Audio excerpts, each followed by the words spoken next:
So, hello dear students, welcome to most affordable and trusted platform G Center Education। आज हम लोग बात करेंगे इलेक्ट्रिकल मशीन की।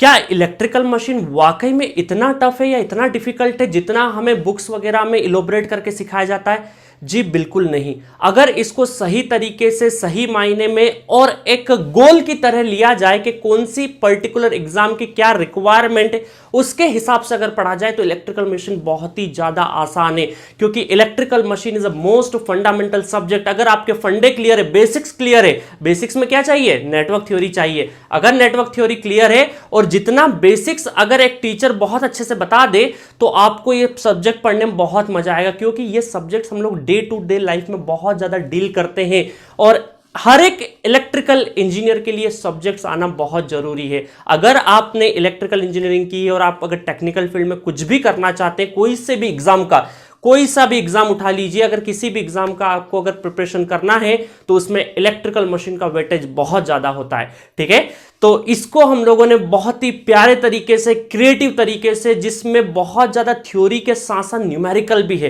क्योंकि अल्टीमेटली किसी भी एग्जाम में न्यूमेरिकल लगाना पड़ता है। न्यूमेरिकल के लिए प्रॉपर थ्योरी चाहिए, प्रॉपर एक रोडमैप चाहिए, उसको हम लोगों ने बहुत अच्छे से डील किया है। तो चलिए, इस लेक्चर के लिए मैंने आपके सामने पेश कर रहा हूं ट्रेलर, और ट्रेलर देखिए और अंत में ट्रेलर के जरूर कुछ बातें सुनिएगा, जहां पर इस ट्रेलर का फुल वर्जन आपको मैं ले जाऊंगा।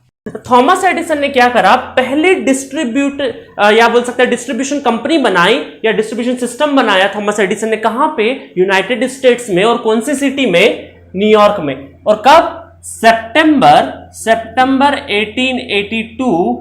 ठीक है, और यहां पे कहां पे? न्यूयॉर्क में बनाया। और इन्होंने घर घर तक इलेक्ट्रिसिटी पहुंचाने का काम किया। कितने वोल्ट पे? तो यहां पे देखो, ये जनरेटर बनाया होगा इन लोगों ने, जनरेटर या डिस्ट्रीब्यूशन सिस्टम। तो यहां से 120 वोल्ट से लगा के हम लोग कहां पहुंचा रहे हैं? हाउसेस तक, इंडिविजुअल हाउस तक पहुंचाया हमने, इंडिविजुअल हाउस तक पहुंचाया। और कौन आया? ट्रांसफार्मर आया। ठीक है, कौन आया? ट्रांसफार्मर आया, और इसने सारी प्रॉब्लम का सॉल्यूशन दे दिया।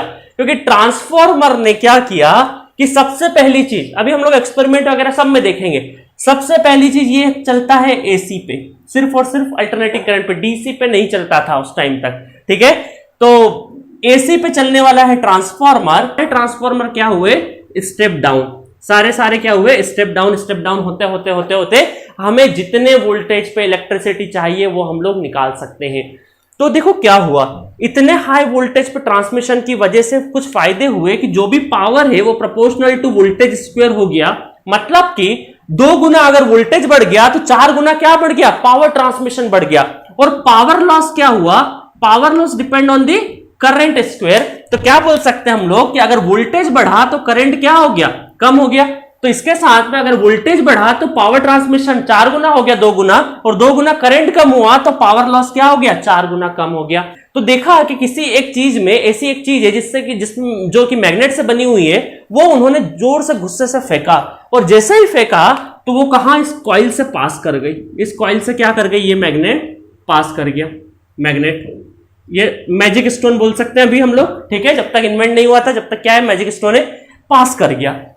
और एक और अच्छी चीज थी माइकल फैराडे के साथ में कि वो बहुत ज्यादा कीन ऑब्जर्वर थे, बहुत ही जल्दी से शार्प ऑब्जर्वर, जिसको कीन ऑब्जर्वर बोलते हैं, कि जल्दी से उन्होंने देख लिया, गुस्सा छोड़ा और देखा कि ये जो निडल है गैल्वेनोमीटर का, ये कहीं ना कहीं हल्का सा मूवमेंट हुआ है। तो इसका मतलब उन्होंने क्या करा? वापस से उसको लेके आए, मैग्नेट को वापस से फेंका, वापस से देखा कि जो गैल्वेनोमीटर का जो निडल है ये मूवमेंट कर रहा है, जबकि कोई भी फिजिकल कांटेक्ट नहीं हो रहा है। आ रही बात समझ में? उन्होंने आइडिया पिक कर लिया, कुछ ना कुछ तो हो रहा है, मिस हैपनिंग या कुछ ना कुछ हैपनिंग हो रहा है इसके अंदर, जो कि मुझे पता लगाना है।